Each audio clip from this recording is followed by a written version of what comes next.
दोस्तों, बढ़ती उम्र के साथ बॉडी के अंदर कई तरीके की चेंजिंग आते हैं, जिनमें सबसे आम बात है मसल्स मास का कमजोर होना, मसल्स मास का कम होना।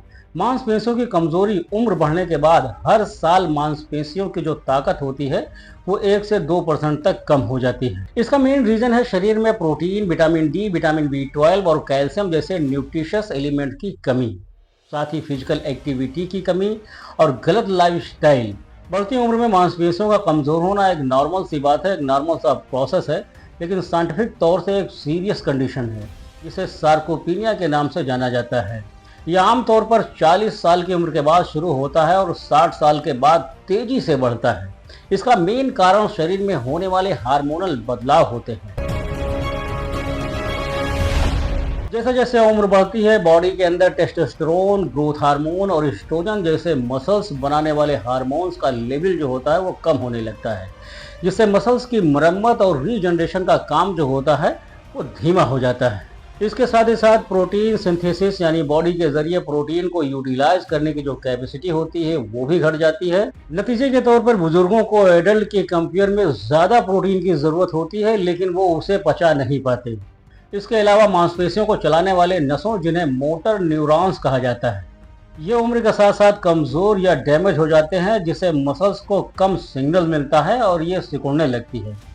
साथ ही फिजिकल एक्टिविटी की कमी यानी बैठे रहने की आदत मसल्स को कम इस्तेमाल करने की वजह से बॉडी उन्हें ज़रूरी नहीं समझती और धीरे धीरे ख़त्म करना शुरू कर देती है, जिसे डिस्यूज एट्रोफी कहा जाता है।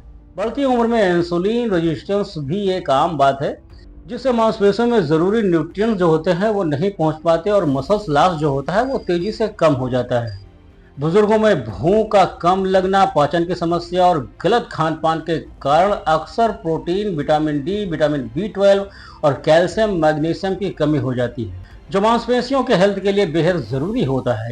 इसके अलावा शरीर में उम्र के साथ सूजन और ऑक्सीडेटिव स्ट्रेस बढ़ता है, जो मसल्स टिश्यूज को नुकसान पहुंचाता है।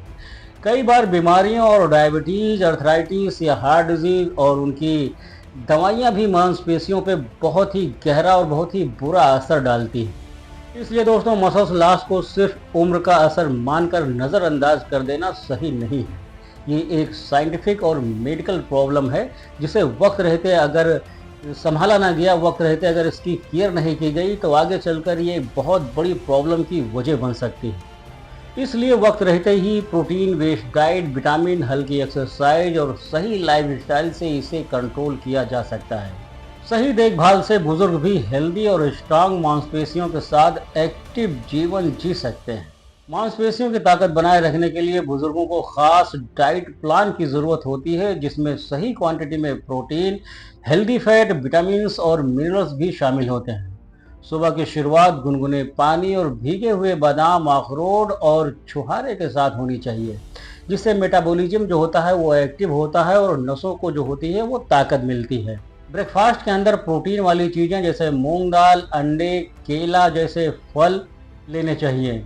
दोपहर के लंच में दाल, रोटी और हरी सब्जियां, दही और सलाद जैसे चीज़ों को अपने मील के अंदर आप शामिल करें, जो मांसपेशियों की रिपेयरिंग में मदद करता है। शाम के नाश्ते में रोस्टेड चना, गुड़, मूंगफली और हर्बल चाय जैसी चीज़ें लेना फ़ायदेमंद होता है, क्योंकि ये हल्की होने के साथ साथ मसल्स को ज़रूरी माइक्रो न्यूट्रिएंट्स देती हैं।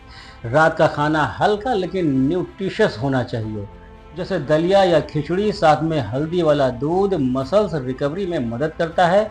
इसके साथ ही बुजुर्गों को विटामिन D3, B12, ओमेगा 3 और कैल्शियम जैसे सप्लीमेंट्स डॉक्टर की सलाह से ज़रूर लेने चाहिए, क्योंकि इनकी कमी से मांसपेशियों और हड्डियों दोनों कमज़ोर हो जाते हैं। रेगुलर तौर से 20 से 30 मिनट की वॉक, ताड़ासन, वृक्षासन जैसे योगासन और प्राणायाम जैसे अनुलोम विलोम भी मांसपेशियों को मजबूत करने में बेहद मददगार साबित होते हैं।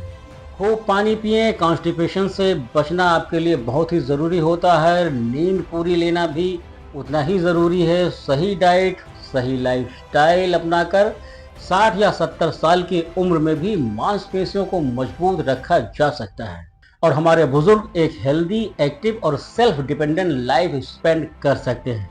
तो दोस्तों मैं आशा करता हूँ ये वीडियो आपको ज़रूर पसंद आई होगी और आपने इस वीडियो के माध्यम से कुछ ना कुछ ज़रूर सीखा होगा।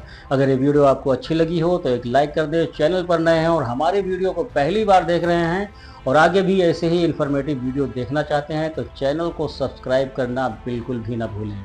इस वीडियो को ज़्यादा से ज़्यादा लोगों तक शेयर करें ताकि और भी लोग इस वीडियो के माध्यम से फ़ायदा उठा सकें। अब मैं आपसे विदा लेता हूँ इस वादे के साथ कि फिर मिलूंगा इसी चैनल पर किसी और वीडियो में एक बहुत ही अच्छी सी टॉपिक के साथ। तब तक अपना बहुत ही अच्छे से ख्याल रखिए। खुदा हाफिज। जय हिंद, जय भारत।